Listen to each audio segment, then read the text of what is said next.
तो आज मैं एरिथमेटिक प्रोग्रेशन का मैं इंट्रोडक्शन दूंगा, है ना। तो एरिथमेटिक प्रोग्रेशन मीन शॉर्ट में एपी बोला जाता है। इसमें जैसे कि मैंने पहले लिख दिया डिफिनेशन को, क्या है, a list of number where there is a same difference और common difference between two consecutive numbers. मतलब क्या है, कुछ नंबर का कलेक्शन होगा जहाँ में डिफरेंस सेम होना है ना। तो जैसे कि डेफिनेशन से अगर समझ में नहीं आ रहा होगा, जैसे कि एग्जांपल ले लेते हैं एक एपी। मानो एक नंबर 10 है, 10, देन हमने सोचा चलो 5 को प्लस कर देते हैं इसके साथ, तो आया 10 + 5 15, है ना। तो 10 के साथ 5 प्लस करके 15 हुआ ना।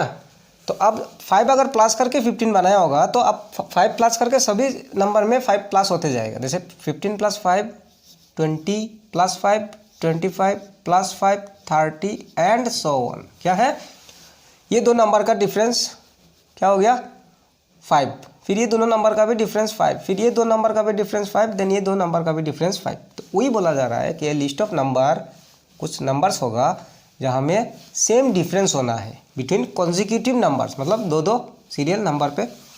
जैसे कि समझ में नहीं आया ना, चलो और एक लेते हैं। अब 10, अब किसी महाराज ने सोचा कि चलो सर ने बोला 5 प्लस किया, चलो हम 10 प्लस कर देते, कोई प्रॉब्लम नहीं है, दिक्कत नहीं है। 10 + 10 कितना होगा 20। अब दो क्लियर होना ज़रूरी है, आपने 10 प्लस किया है ना। अगर 10 प्लस किया तो अभी सभी नंबर के साथ 10 प्लस होते जाएगा। 20 + 10 कितना होगा 30 + 10 40 + 10 50 एंड सो ऑन। तो अब मन में ये सवाल आ सकता है कि सर तो फिर क्या प्लस होते हमेशा प्लस ही होना है क्या? नहीं, ज़रूरी नहीं है, प्लस होना ज़रूरी नहीं है, वो माइनस भी हो सकता है। जैसे कि देखो, अब इसको 8 किया मैंने, 10 - 2 है ना 8, 2 माइनस किया ना, तो अब 2 माइनस करो 6, फिर 6 से 2 माइनस करो 4 - 2 2 - 2 0 एंड सो ऑन। तो अब मन में ये भी सवाल आ सकता है कि सर तब तो क्या पॉजिटिव ही होगा क्या हमेशा? नहीं भाई, ये भी ज़रूरी नहीं है, ये भी ज़रूरी नहीं है। अब जैसे कि यही 10, अब इसको मैंने 4 माइनस किया है ना, चलो 5 माइनस कर दिया, 10 - 5 5, फिर 5 - 5 0 0 - 5 -5 -5 से फिर -5 -10 -15 -20 एंड सो ऑन।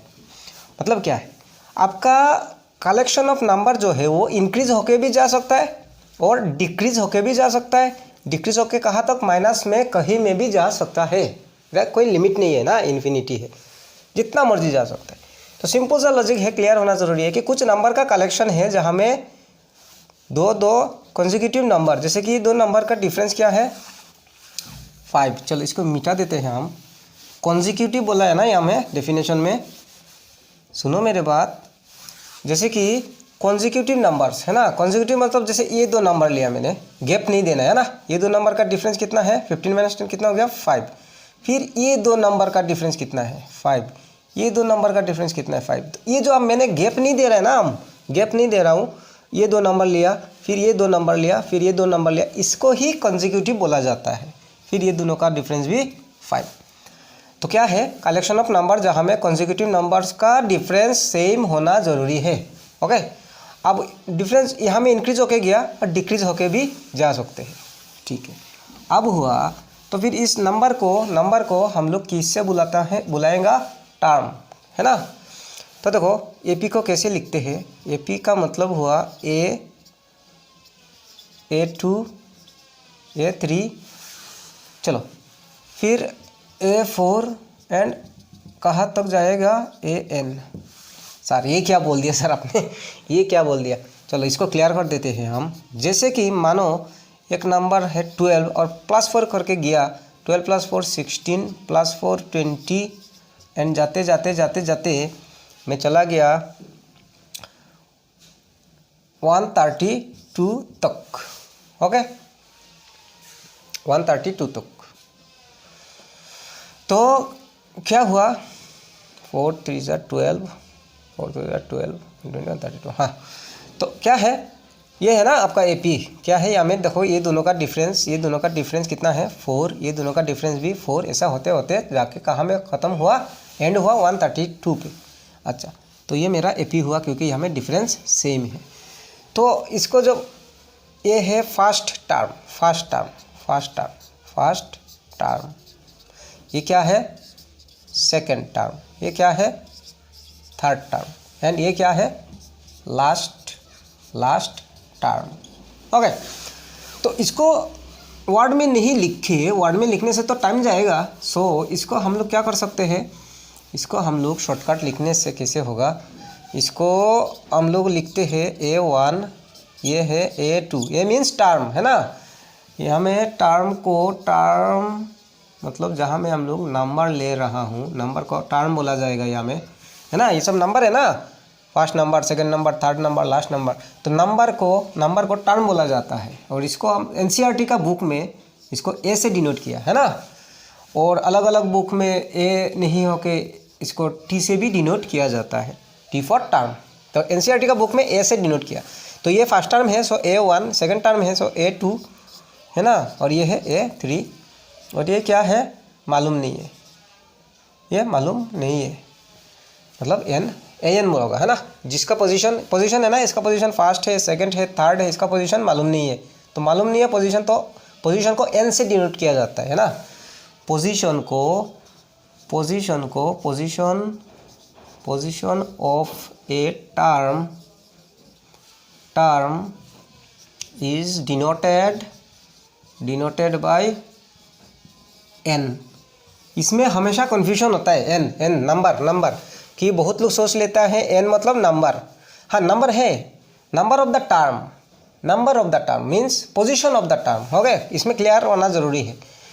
तो देखो सिंपल से अगर हम समझाएगा तो किसी भी टर्म, ये जो नंबर है ना इसको टर्म बुलाएगा हम लोग, टर्म। तो किसी भी टर्म को AN से लिखा जाता है। ये भी AN है, ये भी AN है, ये भी AN है, और ये भी AN है, ओके, सारा का सारा AN है। अब बात है कि इसका पोजीशन मालूम है ना, पोजीशन को क्या से डिनोट किया रहेगा हम लोग N से, है ना। तो ये फर्स्ट पोजीशन में है, सो इसको AN नहीं लिख के A1 लिखा जाएगा, ओके। इसका पोजीशन मालूम है ना, सेकंड पोजीशन है, तो इसका पोजीशन हो गया 2।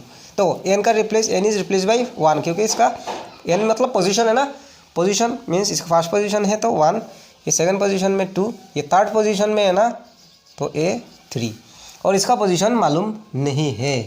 तो पोजीशन मालूम नहीं है जिसको हम लोग बोलते हैं nth टर्म, ओके।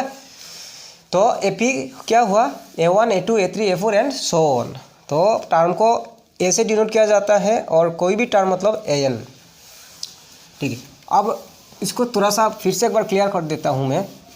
लास्ट क्या है आपका मन में जहन में आपका मन में ये रहना है कि पोजीशन मीन्स N से डिनोट किया जाएगा। अब जैसे कि मानो एक AP लिया मैंने, जैसे कि 8 + 3 कर दिया अपना, 8 + 3 11 + 3 14 + 3 17, एंड जाते कहाँ चला गया 98 में जाके ख़त्म हुआ, ओके। तो क्या है, ये है AN, ये भी AN, ये भी AN, ये भी AN, ये भी AN, है ना। N मतलब पोजीशन है ना, इसका पोजीशन क्या है फर्स्ट, इसका पोजीशन क्या है सेकंड, इसका पोजीशन क्या है थर्ड, इसका पोजीशन क्या है फोर्थ, और इसका पोजीशन क्या है मालूम नहीं है। जिसका पोजीशन मालूम नहीं है उसको nth टर्म बोला जाता है, जिसमें हर किसी का कन्फ्यूजन होता है। सारे nth टर्म क्या है, nth term means first term, second term, third term, fourth term, last term, first second third fourth, इसका कहाँ में है पोजीशन मालूम नहीं है। तो जिसका पोजीशन मालूम नहीं है उसको ही nth टर्म बोला जाता है। तो क्या है, जिसका पोजीशन मालूम नहीं है वो nth टर्म है, ओके। अब देखो ये हो गया फॉर्मूला, क्या है nth term of an AP, nth term of an AP is denoted by AN, okay. AN मतलब जिसका पोजीशन मालूम नहीं है वो AN है, और फॉर्मूला क्या होगा, AN को लिखा जाएगा A + n - 1 D, क्या है A + n - 1 D। तो ये क्या है फर्स्ट टर्म है ना, A हुआ फर्स्ट टर्म, डी क्या हुआ, कॉमन डिफरेंस,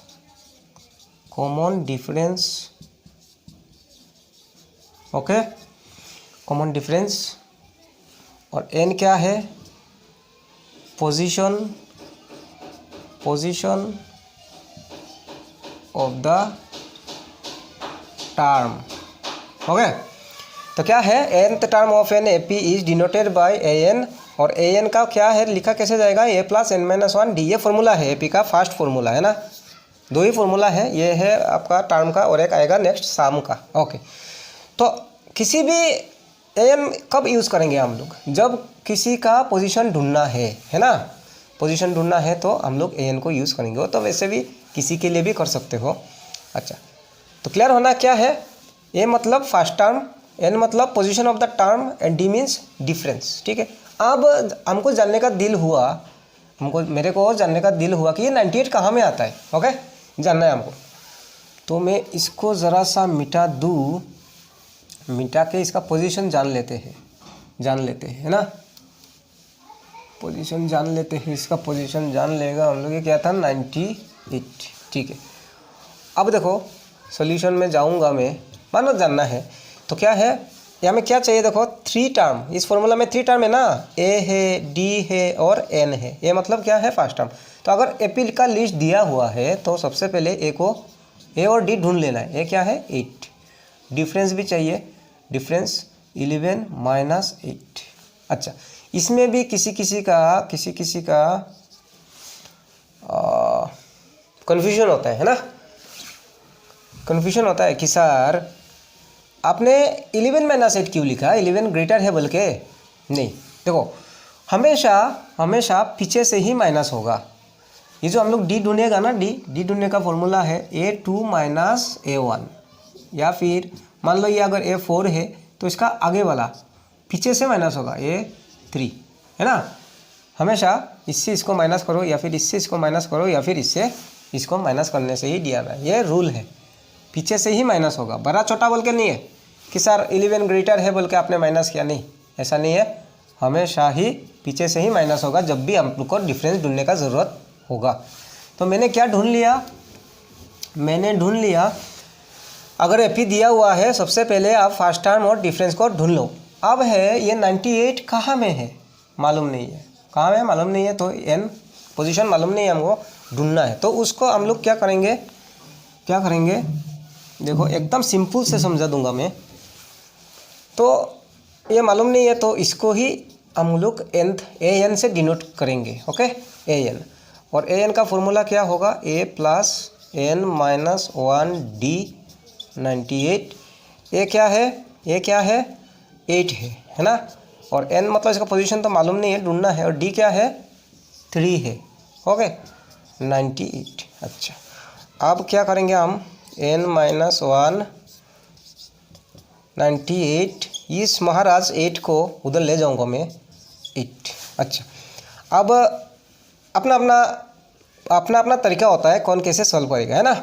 अब 3 से आप इसको इंटू करके ब्रैकेट को ओपन कर लो, है ना, या फिर 3 को इधर डिवाइड भी करा सकते हैं हम लोग, ज़रूरत नहीं इसको ओपन करने के लिए, इसको जैसा का वैसा रहने दो। 3 माइनस किया तो कितना आया 90, 3 इंटू में है, उधर जाकर डिवाइड होगा, तो इसको कैंसिल कर लिया मैंने, 3 3 जा 9 30, ठीक है। अब क्या रह गया यहाँ में 30, और n ये -1 आके इधर प्लस होगा। अब देखो हम इसका पोजीशन जान लिया, क्या आया इसका पोजीशन, क्या आ गया इसका पोजीशन, n इजिकल टू क्या निकाल के आया 30 + 1 31, है ना। तो ये जो n का वैल्यू 31 मैंने ढूंढा, किसका, इस 98 का n पोजीशन मालूम नहीं था ना, पोजीशन मालूम नहीं था, इसलिए an का फॉर्मूला लगाया और इसका n मैंने ढूंढ लिया 31। मीन्स क्या है, अब जान गया। अब मेरे को मालूम हुआ कि 98 कहाँ में आता है, इस लिस्ट का 31st पोजीशन में आएगा। दैट मीन्स हम लोग को लिखना है, अगर मान लो एग्जाम में पूछा कि ये कौन सा पोजीशन में है, तो हम लोग अब बोलेंगे therefore 98 is 31st term of the AP, okay. ठीक है, और एक एग्जाम्पल लेते हैं तो क्लियर हो जाएगा। ऐसे में एपी एकदम इजी है। ओके, इसमें घबराना नहीं है, एकदम इजी है, और मैं इजी तरीक़ा से ही समझाऊंगा। और जब मैं एक्सरसाइज में घुसूंगा ना, तो मैं देखो एक्सरसाइज में जाने का बाद एक्सरसाइज का सब क्वेश्चन को तो सॉल्व नहीं कराऊंगा, जो बोर्ड एग्ज़ाम में आ सकता है। ओके, जो बोर्ड एग्ज़ाम में आ सकता है उसको ही मैं पढ़ाऊंगा, और बाद में आर डी शर्मा का भी क्वेश्चन को मैं अपलोड कर दूंगा, वीडियो बनाऊंगा मैं। ठीक है, अब जैसे कि एग्जांपल लिया मैंने, एक एग्जांपल ले लो कि which term of the AP 4, 9, 14 is 124। ठीक है, 124। चलो चेंज कर देते हैं हम इसको, 164 दे दिया। चलो जी, 164 दिया। Also find its 25th term. Okay, solution में आया तो मैंने क्या बोला कि अगर एपी दिया है तो आप ए और डी को पहले ढूंढ लो। ए मतलब फर्स्ट टर्म क्या है 4, और डिफरेंस कैसे आएगा, डिफरेंस मतलब A2 minus A1, that means 9 minus 4 होगा ना, 9 माइनस 4 की मान कितना हुआ, 5 हुआ। अच्छा, अब क्वेश्चन में बोला, ये तो देखो 25th टर्म को अभी हम लोग ये कौन सा नंबर में है वो मालूम नहीं करके भी हम लोग 25th टर्म को ढूंढ सकते हैं। लेकिन क्वेश्चन में पहले तो वही पूछा ना कि which term of the AP is 164, मतलब 164 इस लिस्ट में कौन सा पोजीशन में आएगा, है ना। तो मेरे को मालूम नहीं है, जिसका पोजीशन मालूम नहीं है वही क्या होगा, वही होगा AN, nth टर्म, है ना। तो AN का formula, AN is equal to 164, और AN मतलब A plus N minus 1D is equal to 164, और A मतलब क्या है, A का वैल्यू 4 है फर्स्ट टर्म, N तो ढूंढना है, D कितना आया है 5, है ना, D 5 है, 164 N माइनस 1 5, ये 4 इधर जाकर माइनस होगा ना, तो 164 माइनस 4 मतलब 160, 5 से इसको कैंसिल करने से 5 3 जा 15, 1 कैरी 10, 5 2 जा 10। अभी हमें क्या आया, n माइनस 1 इक्वल टू 32, और n is equal to minus 1 जाके प्लस होगा, 32 प्लस 1 33, है ना। तो क्या मिला, therefore 33rd term, 164 is 33rd term of the AP. Okay, तो वही तो पूछा था ना क्वेश्चन में कि which term of the AP is 164 कहाँ में आएगा भाई, तो हम लोग उसका AN का फॉर्मूला लगाया और N का पोजीशन जान लिया, तो क्या है इस 164 का पोजीशन 33rd में आएगा। चलो, अब हुआ इसका 25th टर्म को ढूंढना है, तो टर्म कोई भी टर्म मीन्स AN, है ना। तो AN इज इक्वल टू हुआ A plus N minus 1D, और कौन सा टर्म ढूंढना है, 25th पोजीशन वाला, है ना। तो पोजीशन मतलब N से डिनोट किया जाता है, तो इसका पोजीशन 25 है, A का वैल्यू है 4, प्लस N का वैल्यू क्या है 25, तो यहाँ में भी 25 से रिप्लेस होगा -1, और D कितना लाया हम लोग 5, D हम लोग नहीं, मैंने लाया, है ना, मैंने लाया। अच्छा, 24 इंटू 5, 4 प्लस 5 4 ज़ा 20, 5 2 ज़ा 10, 12, 124। तो क्या हो गया आपका 25th टर्म 124, मतलब इस लिस्ट का 25th पोजीशन में आने वाला वैल्यू जो होगा वो 124 होगा। ओके, ठीक है, अच्छा जी।